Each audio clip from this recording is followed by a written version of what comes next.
नमस्कार। विश्व समाधान मंच प्यारा उत्तराखंड में आप सबका स्वागत है। एक गंभीर चर्चा आज हम कर रहे हैं। इसमें 2 अक्टूबर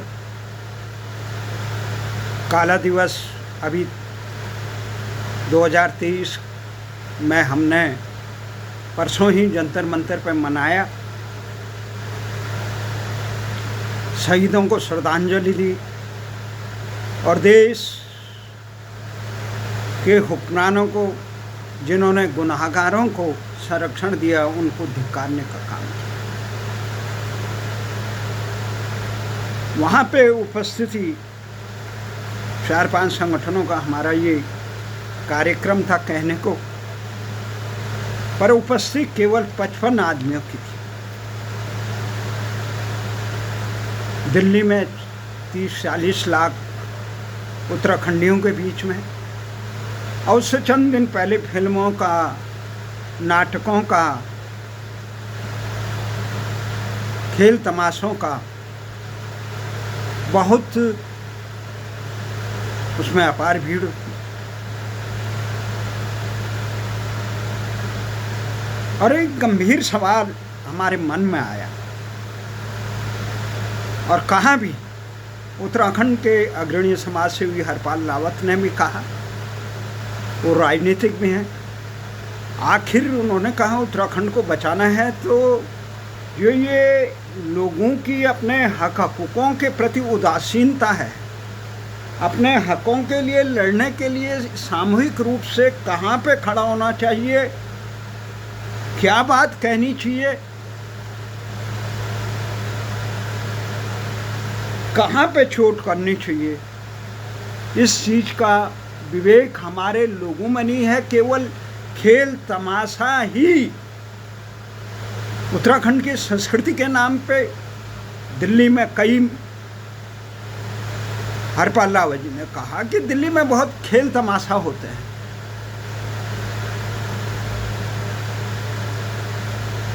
और प्रतियोगिता सी होती है ये मनाने की, स्थापना दिवस मनाने की, और दुनिया भर के कार्यक्रम की, रामलीलाओं की कई बाढ़ सी आती, पर उनसे एक सीख तक नहीं लेते हैं कि राज्य स्थापना दिवस हुआ, उसका क्या संदेश है हमें। रामलीला करते हैं, पर राम जैसा आचरण करने के बजाय रावण की जैसे लूट विड़ती समाहित होती है।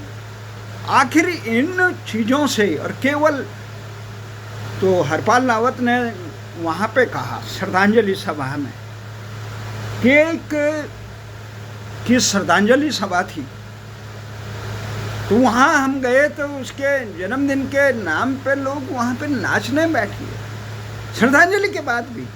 तो किस प्रकार के उन्होंने कहा समाज का पतन हो रहा है। नाच गाने खेल तमाशे अपनी जगह पे ठीक है, परंतु जब समाज का अस्तित्व संकट में होता है, जब समाज चारों तरफ से घिरा होता है, उसके शासक वर्ग बिल्कुल से पतन के गर्त में धकेले होते हैं, समाज में अनेक कुरीतियां सर उठा के समाज के पूरे अस्तित्व पर ग्रहण लगा रही होती है, तो ऐसे समय में समाज को गहन चिंतन मंथन करके उसमें व्याप्त कुरीतियों को दूर करना के लिए सामाजिक संस्थाओं और सरोकारों से जुड़े लोगों को इस पे चिंतन करना चाहिए और समाज को दिशा देना चाहिए। गणेश उत्सव आज़ादी के समय पे मनाया, वो लोगों को सांस्कृतिक विरासत से आज़ादी की दिशा की तरफ, देश में जो गुलामी चाहिए उसे मुक्ति करने के लिए एक बड़ा काम किया। परंतु हम ये देख रहे हैं कि तमाम सैकड़ों सामाजिक संस्थाएं, कोई कहती है हम सबसे बड़ी सामाजिक संस्थाएं हैं, हमारे इतने हजार प्रतिनिधि हैं, चुनाव में देखो तो इतना संघर्ष चलता है, परंतु समाज के हितों के लिए, समाज के सम्मान के लिए, समाज के लिए कुर्बान होने की स्मृति में खड़े होने के लिए उनके पास समय नहीं। हाँ, नेताओं के आगे पीछे घूम सकते हैं, नेताओं को समारोह में बुला सकते हैं। रामलीला के मंच पे जिनका चरित्र रावण की तरह जो समाज को त्रास देने का रहा हो, लूट खसोट का रहा हो, धन अर्जित करने वाले धन पशुओं को सम्मानित करते, कभी समाज के लिए समर्पित लोगों को इन सामाजिक मंचों पे सम्मानित करने का काम नहीं किया जाता। हम सम्मानित करने की बात नहीं करते। हमने देखा उस दिन तो हमें उन हरपाल रावत की बात में भी दम लगा, और इस समारोह में जहां 23 साल हो चुके हैं, तमाम नेता मुख्यमंत्री बन चुके हैं,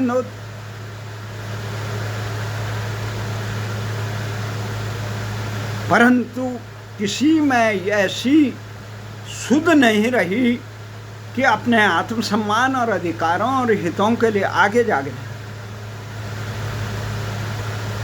बहुत लोग आए तो जंतर मंतर पे हमने ये कहा, ये बात हरपाल रावत की हमें बहुत अच्छी लगी कि उन्होंने ठीक कहा। परंतु जब उसके बाद देखा हमने वहाँ किस प्रकार से आए थे, 55 लोग आए थे। आप शहीदों के लिए तो आ सकते थे, खड़े हो सकते थे, जगह न मिलती वहाँ पे, इतने होते तो लोग मैसेज जाता, एक संदेश आता केंद्र सरकार को, उत्तराखंड की जनता ये मांग रही, आप अपने घरों में खेल तमाशा कितने करो, क्या नाच रहे हो, गा रहे हो, इससे सरकारों पे कोई फर्क नहीं पड़ता, वो तुम्हें और नचा देंगे, तुम्हें केवल तमाशा ही बना दो। ये खेल तमाशा छोड़कर, खेल तमाशा उत्साह का प्रतीक है, उल्लास का प्रतीक है, वो उल्लास के समय हो। परंतु जब संकट में हो, जब अस्तित्व समाज का गिरा हो, तो मैं नमन करता हूँ उस दिन। हरपाल भाई भी देहरादून से उसी दिन आए, वो भी उत्तराखंड के दौरे पे थे, आए और श्रद्धांजलि कार्यक्रम में शामिल हुए और 1.5-2 घंटे बैठे भी रहे। उसके बाद भारतीय जनता पार्टी से जुड़े देश के प्रबुद्ध चिंतक और जिन्हें दिल्ली की राजनीति की प्रखर समझ है, दिल्ली के तमाम नेताओं में जितनी समझ दिल्ली के वर्तमान मुख्यमंत्री अरविंद केजरीवाल को नहीं होगी, जो शुद्ध भारतीय जनता पार्टी के किसी नेता को इतनी गहरी पकड़ यहाँ दिल्ली नगर निगम, दिल्ली के लिए आम जनता की किस प्रकार से संरचना है, यहाँ पर्यावरण का किस प्रकार, जल का किस प्रकार, यहाँ की प्लानिंग के बारे में व्यवस्थित जितनी शुद्ध उनको, वो संयुक्त एमसीडी के यहाँ पे नेता भी रहे, सदन में प्रतिपक्ष के नेता भी रहे। शीला दीक्षित के समय उन्होंने बहुत मजबूती से काम किया और कई किताबें में लिखी। आए दिन दिल्ली में जो बाढ़ आई है, यहाँ के प्रबंधन का है, यहाँ के पर्यावरण का है। इस मामले में देश के तमाम बड़े से बड़े खबरिया चैनल और पत्र पत्रिकाएं उनके लेख, उनके विचारों को बहुत गंभीरता से सुनते हैं। उन्होंने कई किताबें में, वो भी अपनी माँ के श्राद्ध, उसी दिन 2 अक्टूबर को सोमवार के दिन उनकी माताजी का, पूज्य माताजी का श्राद्ध था। उस श्राद्ध को समाप्त करने के 12 बजे वहाँ पहुँच के शहीदों को श्रद्धांजलि, ये होता है समर्पण। और उन्होंने आके ये भी कहा कि हमारे जल संसाधनों पर उत्तर प्रदेश और केंद्र का काहे का शिकंजा कसा हुआ है। और हमारी सरकारें, जो त्रिवेंद्र सरकार ने कोर्ट में किया था, उस पर फैसला है, उसके बावजूद कोई सरकार अपने हक हकूक को लेने के लिए तैयार नहीं है। पक्ष विपक्ष कोई आवाज उठाने के लिए तैयार नहीं है। दिशाहीन राजनीति, केवल लूट खसोट की राजनीति चल रही है। तो उन्होंने कहा अपने मुख्य संसाधनों पर भी उदासीनता, अपने हक हकूकों की लड़ाई पर भी उदासीनता। तो ये गंभीर सवाल उन्होंने उठाए। उसके साथ सत्येंद्र रावत आए, जागरण के आंदोलन के हमारे साथी रहे, उत्तराखंड आंदोलन के, और उत्तराखंड जागरण भी चलाते हैं दिल्ली से। उनकी पत्नी भी लोकनायक जयप्रकाश नारायण अस्पताल में, उनके पित्त की थैली में पथरी थी, वहाँ पे ऑपरेशन हो रखा था, चिकित्सालय में भर्ती थी। वहाँ से वो शहीदों को श्रद्धांजलि देने जंतर मंतर पर। क्या समर्पण! भीम सिंह रावत जी बुराड़ी से आए, मनमोहन सिंह बदरपुर से आए, दिनेश चंद्र आए, भीम सिंह बिष्ट पालम से आए जन मोर्चा के, खुशहाल सिंह बिष्ट जी आए, अध्यक्ष रहे हमारे, और पूरे इस 2 अक्टूबर के आयोजन में उनकी महत्वपूर्ण भूमिका रही। श्याम प्रसाद खंचवाल जी आंदोलनकारी साथी, समाजसेवी, बदरपुर से अजय रावत आए, मोहन गोस्वामी, रघुनाथ रावत आए, देवेंद्र कैंतुर आए, देव सिंह नेगी आए, देवेंद्र नेगी, सुखदेव सिंह गुसाई आए, बाहर रहते हैं, उत्तराखंड से आए यहाँ, सत्येंद्र रावत जी आए, धीरेन्द्र गुसाई आए, डॉक्टर एस.एन. बसलियाल जन मोर्चा के पूर्व महासचिव आए, यशपाल लावत आए, कर्मचारी नेता, पदम सिंह बिष्ट आए, सुरेंद्र सिंह हालसी, आज वो बैंकॉक की तरफ गए हैं, परंतु 2 अक्टूबर को सारे काम छोड़ के वो आंदोलनकारियों को, ये शहीदों को श्रद्धांजलि देने जंतर मंतर पाए हैं। और उत्तराखंड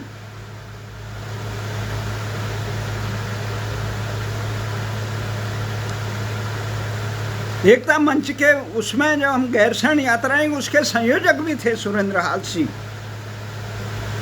बेताल घाट के हैं। अनुज कौशिक जी आए, जो कहते हैं कि देश में व्यवस्था कैसे बदलनी है। चंद्रवीर सिंह पत्रकार आए, हमारे भारतीय भाषा आंदोलन के साथी। महिपाल सिंह नेगी जी आए, एस.एन. जोशी जी आए, शिव प्रसाद बलूनी आए, उत्तराखंड राज्य लोक मंच के बड़े नेता। प्रताप थलवाल आए, लक्ष्मण कड़ाकोटी आए, प्रताप खत्री आए, प्रताप नेगी आए, डॉक्टर विनोद वछेती। दिल्ली में उत्तराखंड के लोगों को एकजुट करने में महत्वपूर्ण भूमिका है। जब परमिशन नहीं दे रही थी पुलिस, तो उन्होंने कहा मैं भारतीय जनता पार्टी का दिल्ली प्रदेश का सचिव बाद में हूँ, पहले अपने समाज के सुख दुख में हम श्रद्धांजलि समाज हमेशा करते हैं। वो मैं और डॉक्टर विनोद वछेती दिल्ली पुलिस, नई दिल्ली संसद मार्ग से नई दिल्ली पुलिस उपायुक्त से मिलने गए, वहाँ ये मामला सुलझाया। तब पुलिस ने ये परमिशन तृणमूल कांग्रेस को नहीं दी, दुनिया भर के और संस्थानों को नहीं। उनका समर्पण, उन्होंने कहा रावत जी मैं बिल्कुल खड़ा रहूँगा, किसी भी ढंग से श्रद्धांजलि होगी। यह होता समर्पण। रविंदर सिंह चौहान आंदोलनकारी हैं, विकासपुरी से आए, लखपत सिंह पंवार हैं, पंचम सिंह रावत हैं, उत्तराखंड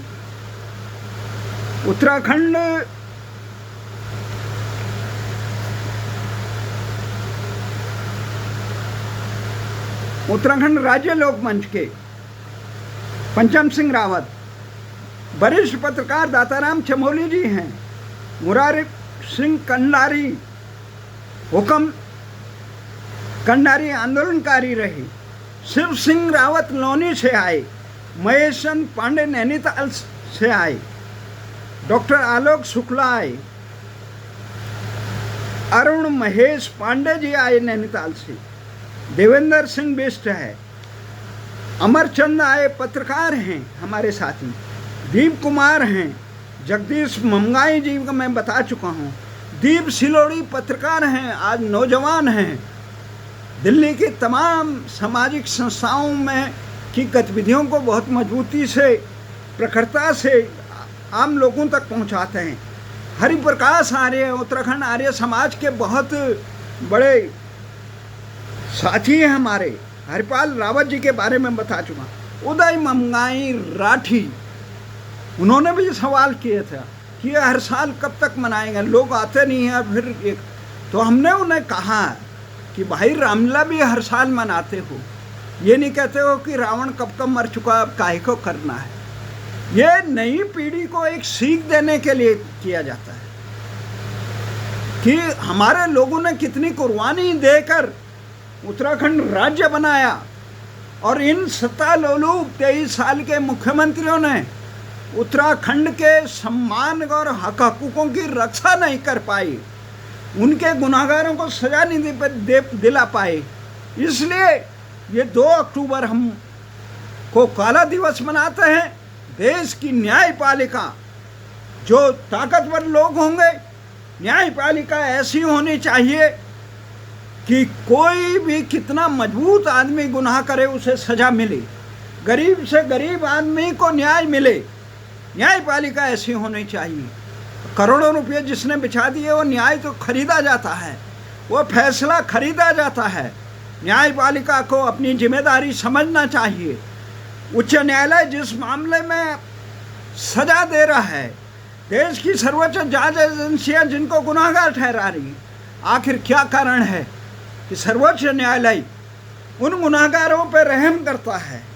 जनता के रोंदने का, जो सत्ता में आसीन हो के अपने नागरिक, अपने कर्तव्यों का, राष्ट्र और संवैधानिक कर्तव्यों का निर्वाह करने के बजाय उनको जनता के हितों को रोंदने का काम करते हैं, मुजफ्फरनगर जैसे जघन्य कांड करते हैं। ऐसे सत्तामंदों को, सतांधों को दंडित करने के बजाय सर्वोच्च न्यायालय ने उन गुनाहगारों को दंड नहीं दिया। इसलिए देश को, हुक्मरानों और व्यवस्था को धिक्कारने के लिए उत्तराखंड के लोग संसद की चौखट पर आते हैं। कुछ मित्रों ने कहा कि हम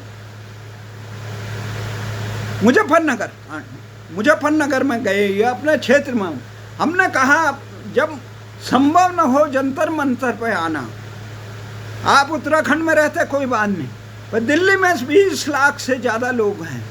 उन लोगों में प्रबुद्ध तमाम सामाजिक संस्थाएं हैं जो कला से लेकर अनेक चीज़ों में मस्त रहते हैं। 2000 से ज़्यादा सामाजिक संस्थाएं हैं।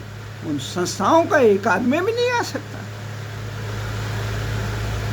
अपने लिए जिन लोगों ने हमारे लिए, हमारे भविष्य के लिए, हमारे देश के लिए, हमारी संस्कृति के लिए अपने को बलिदान दे दिया, सब कुछ मिटा दिया, उनके लिए आप एक दिन नहीं आ सकते। अनिल ध्यानी जी आए,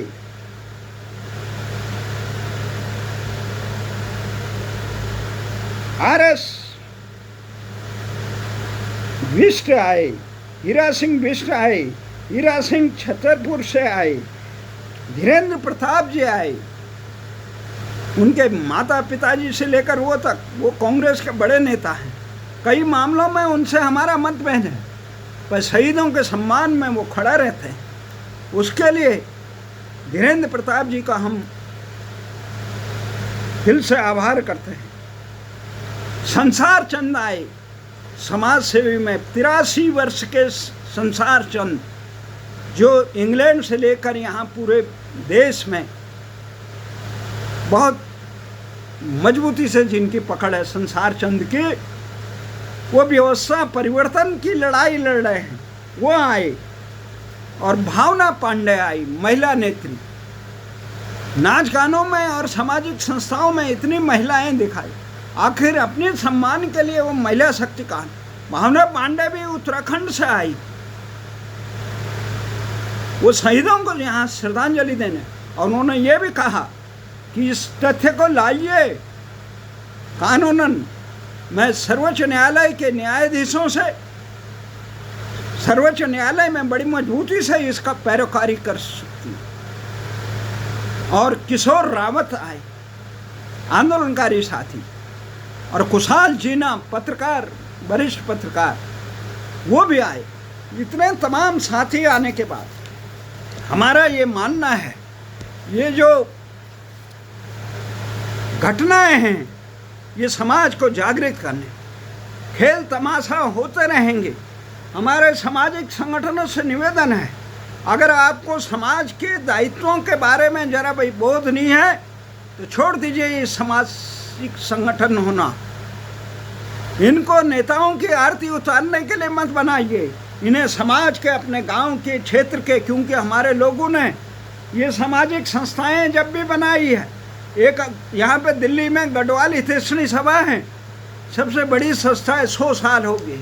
हमने भी उनके अध्यक्ष जी से कहा था एक पत्रकार वार्ता में, क्योंकि सामाजिक संगठनों को हमने कहा कि हमारे लोगों ने गांव स्तर पे, पट्टी स्तर पे, ब्लॉक स्तर पे, जनपद स्तर पे, मंडल स्तर पे और प्रांत स्तर पे सामाजिक संगठन इसलिए बनाए ताकि अपने जो समाज की मुख्य समस्याएं हैं, हमारे लोगों ने गांव की स्कूल से लेकर खेत खलिहान को, नहर से लेकर रोडों का, चिकित्सालयों का, वहाँ किस ढंग से वहाँ की जनहितों की रक्षा हो, उसके लिए संघर्ष किया। एक एक रुपया दे के धन संग्रह करके आज जो समितियाँ इतनी संपन्न हो चुकी हैं, जो सामाजिक संगठित है मजबूत, उनका दायित्व है कि वो सामाजिक अपने विकास के नाम पे, अपने संस्थाओं के कार्यक्रम में, अपने समारोह में कम से कम एक प्रमुखता से समाज के ज्वलंत समस्याओं पर चर्चा करें, उसके निदान के लिए काम करें। केवल नाच गाने से ही, खेल तमाशों से रोम उजड़ गया। उसमें क्या कहा है, रोम जलता रहा, नीरो बंसी बजाते रहे। नीरो नहीं बनना है, सामाजिक संस्थाओं को नीरो नहीं बनना, जनता को तमाशबीन नहीं बनना। खेल तमाशा ऊर्जा ग्रहण करता है, परंतु उससे पहले हमारे समाज और देश पे आने वाले जो भी गंभीर समस्या है उसका कम से कम चर्चा तो ईमानदारी से हो। अपने सामाजिक संस्था होने का दायित्व तो निभाएं। केवल सामाजिक संस्थाएं इसलिए नहीं है आपने पदाधिकारी का पट्टा बांध दिया, आप समाज के नाम पे धन संग्रह करके या संस्थाओं में आसीन होके नेताओं से जुगलबंदी करके उनमें माल्यार्पण करें। अभी तो आपका सामाजिक संगठन का अध्यक्ष होना तब अधिक महत्वपूर्ण रहता है। आप समाज के ज्वलंत समस्याओं के प्रति उन नेताओं का ध्यान आकृष्ट करें, जनता को जागृत करें कि केवल जाति और क्षेत्र के नाम पर और अपने निज स्वार्थ के लिए जनादेश न दें। अभी तो इन नेताओं को जवाबदेही बनाएं। ये जनता के सेवक हैं। राजनीतिक पार्टियां, चाहे भारतीय जनता पार्टी हो, कांग्रेस हो या अन्य पार्टियां हो, जब अन्य दल, जब हिमाचल आगे बढ़ सकता है तो उत्तराखंड क्यों नहीं बन सकता है? कमी केवल ये है कि हमारे प्रदेश को परमार जैसा नेतृत्व नहीं मिला। आज हमारे प्रदेश को झारखंड और तेलंगाना जैसा नेतृत्व नहीं मिला। आज हमारे प्रदेश को छत्तीसगढ़ जैसा नेतृत्व नहीं मिला जो अपने हकों के लिए झारखंड के नेताओं ने अपना नाम बचाया। झारखंड के नेताओं ने जनसंख्या पर आधारित विधानसभा परिसीमन को रोका। झारखंड के नेताओं ने अपने संस्कृति को बचाने के लिए भू कानून और मूल निवास का बहुत मजबूती से रखा, चाहे वो भारतीय जनता पार्टी का हो, चाहे झारखंड मुक्ति मोर्चा के हो या अन्य पार्टी के हो। लेकिन हिमाचल में हम भी ने भी देखा किस प्रकार से भारतीय जनता पार्टी हो या कांग्रेस हो, परमार से लेकर वीरभद्र तक एक लंबी श्रृंखला रही नेताओं की, जिन्होंने हिमाचल के हितों को, उसके हकों को मजबूती से रक्षा की। उन्होंने कभी नहीं कहा कि आंगन के हमारे चरवत है, जैसे हमारे नेताओं ने दुहाई दी। यहाँ पर जिस प्रकार से हरिद्वार को, पूरे हरिद्वार जनपद को मिलाया गया। हम शुरू से कहते थे पूरे जनपद को मत मिलाइए। उस समय परमार की दूरदृष्टि से किसी में नहीं। परमार ने कहा हमें उस आंगन का पेप्सू रियासत को उन्होंने वापस किया, तो उन्होंने कहा हमें ऐसी आंगन की ज़रूरत नहीं है जो हमारे अमन चैन को नष्ट कर सके, हमारी सांस्कृतिक विरासत को, शांति को भंग कर सके। हमें शुद्ध हिमाचल प्रदेश चाहिए। जिस प्रकार से झारखंड के नेताओं ने, पूर्वोत्तर के नेताओं ने परिसीमन को रोका जनसंख्या पर आधारित, अगर उस समय जरा विवेक खंडूड़ी जी पे होता, तिवारी ने तो जानबूझ के रौंदा, अगर खंडूड़ी पे जरा भी विवेक होता तो वो अपने सलाहकार उमाकांत लखेड़ा की सलाह मानते, जो उन्होंने निर्वाचन आयोग से सहमति ले ली थी कि आप उत्तराखंड की विधानसभा में इस प्रकार से सरकार द्वारा ये लिखवा दीजिए कि यहाँ परिसीमन नहीं होना चाहिए। इतना दूरदर्शिता जब न हो तो पद को आसीन होने की कोई ज़रूरत नहीं। बहुत लूट खसोट के लिए बहुत से और जगह है। आप जनता पे मेहरबानी करिए। अगर आप में क्षमताएं नहीं है तो पद में कुंडली मार के बैठे रहने की कोई ज़रूरत नहीं। इसी आशा और विश्वास के साथ हमें पूरा भरोसा है आने वाले समय में जब भी उत्तराखंड में इतनी बदहाली है, इसके लिए केवल जिम्मेदार है दूरदर्शी और स्वाभिमानहीन पद लोगों और पद लोलुप लोगों के पास सता रहना। अगर जरा भी सूझबूझ होती, आज मुजफ्फरनगर कांड के अभियुक्तों को सजा मिलती, जिस प्रकार से आज भू कानून लागू होता, गैरसैंण में राजधानी घोषित हुई, बनी हुई है, उसे घोषित नहीं की जा रही है।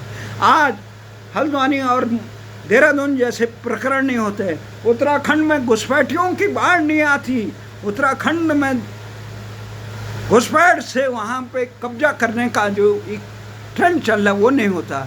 उत्तराखंड की संस्कृति और उत्तराखंड में युवाओं को रोजगार मिलता, न कि बाहर के लोगों को इस प्रकार से अपने निज स्वार्थी लोगों, जिस प्रकार से उत्तराखंड में विधानसभा अध्यक्षों और मुख्यमंत्रियों ने और नेताओं ने, नौकरशाहों ने अपनी मन मर्जी करके उत्तराखंड के युवाओं के भविष्य को कुंद करने की कोशिश की।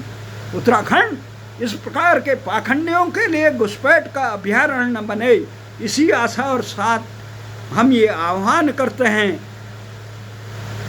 खेल तमाशों में समाज भ्रमित न हो, नीरो न बने, रोम की तरह बर्बादी का आलम न बने। जागो, अपने हितों के लिए संघर्ष करो। सामाजिक संस्थाएं और आंदोलनकारी संगठनों पे ये जिम्मेदारी है, वो दिशाहीन राजनेताओं को दिशा देने के लिए बहुत महत्वपूर्ण अपना दायित्व का निर्वहन करें। जय उत्तराखंड।